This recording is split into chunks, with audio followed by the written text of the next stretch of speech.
Madame la Présidente. Vous nous proposez d'augmenter effectivement les taxes d'enlèvement des ordures ménagères et nous avons entendu que vous justifiez cette augmentation des impôts pour les métropolitains à cause des surcoûts des travaux de l'UVE, bien connu sous le nom de l'incinérateur de Villejean. Mais de quoi parle-t-on ici? Vous aviez décidé, à juste titre, et vous l'avez rappelé, de reconstruire une usine d'incinération moderne, l'ancienne datant de plus de 50 ans. Et Laurent Hamon nous a rappelé effectivement que ça avait été décidé en 2017.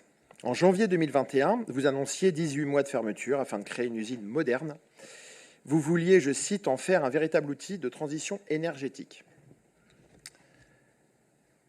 Pour cela, vous aviez deux choix.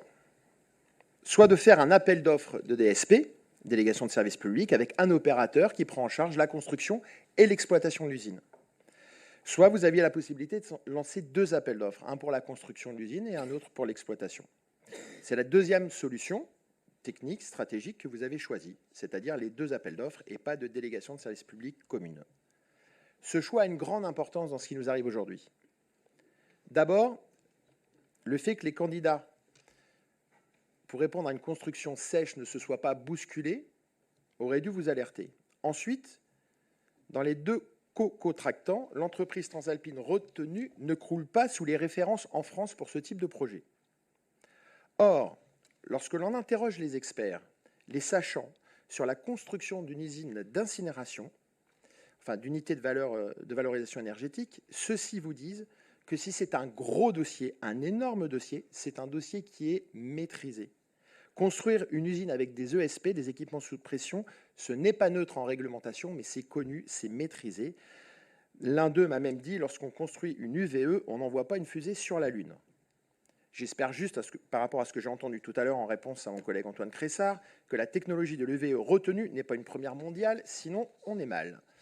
Lorsque tout se passe bien, le fait d'avoir fait deux appels d'offres, effectivement, génère un coût moindre. Le sujet est moins onéreux qu'une délégation. Mais l'avantage de la DSP est que celui qui conçoit est celui qui exploite. Un seul acteur sur l'ensemble du dossier. Ce n'est pas le choix que vous avez fait. Cela évite les polémiques, les batailles d'experts, les divergences de points de vue que nous connaissons aujourd'hui. Depuis novembre 2023, nous aurions dû avoir une usine moderne, performante, qui puisse alimenter en chauffage urbain, je crois, plus de 20 000 logements, mais aussi le CHU de Rennes. Par conséquent, cet hiver, vous avez dû trouver d'autres solutions pour chauffer ces logements, ce qui, au passage, alourdit encore la note pour la collectivité. Pour rappel, et effectivement, et ça a été rappelé d'ailleurs par Laurent Hamon, là en toute transparence, vous nous aviez demandé une rallonge de 31,4 millions, puis 25 millions, mais sans véritablement expliciter la gravité technique et financière de la situation. Alors, chers collègues, un outil hyper moderne qui coûte très cher, qui sert à la transition énergétique et qui, au final, est à l'arrêt, ça nous rappelle malheureusement un autre dossier, j'y reviendrai pas. Votre choix, vos arbitrages ont des conséquences. Une usine qui n'est pas finie et qui ne fonctionne pas depuis plusieurs mois. 3 millions par mois de dépenses pour le transfert des déchets, sans compter l'empreinte énergétique de cette valse de camions et plusieurs dizaines de millions d'euros pour finir l'usine. Alors oui, il va y avoir une bataille d'experts, vous l'avez dit. Il y aura certainement des assurances qui vont payer, oui, certainement.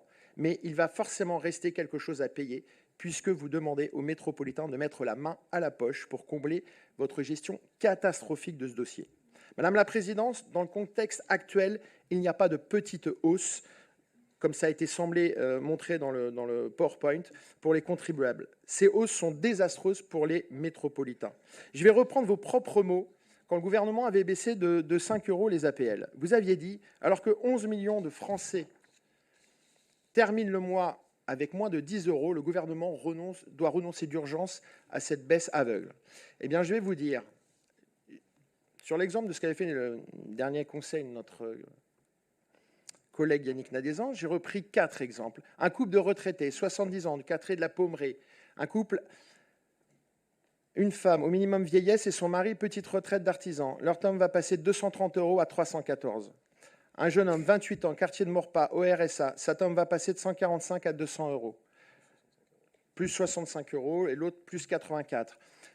Une colocation, 2 jeunes étudiants en deuxième année de licence à Beaulieu. Leur tome va passer de 165 à 225, plus 60 €. Une femme seule avec 2 enfants, bas âge, quartier de Villejean, sa TOM va passer de 141 € à 194 € plus 53 €.